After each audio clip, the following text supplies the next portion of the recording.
Another option to keep in mind for your princess is whether or not you want to have her wearing gloves.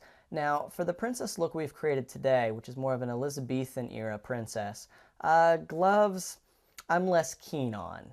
I'd much rather have an actual exposed hand with some nice fingernail polish and a nice manicured look. I mean, this to me is more regal than just covering up everything in a white glove. Now, if your princess is more of a 19th century piece, maybe a glove makes sense. Maybe it can work for you.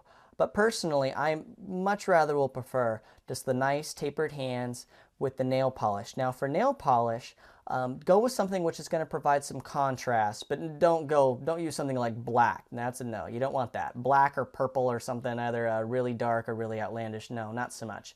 We're going to go, again, a little more conservative and stick with some deeper reds, crimsons, other medium to darker reds. That's what I would suggest. And keep your hands bare for your princess costume.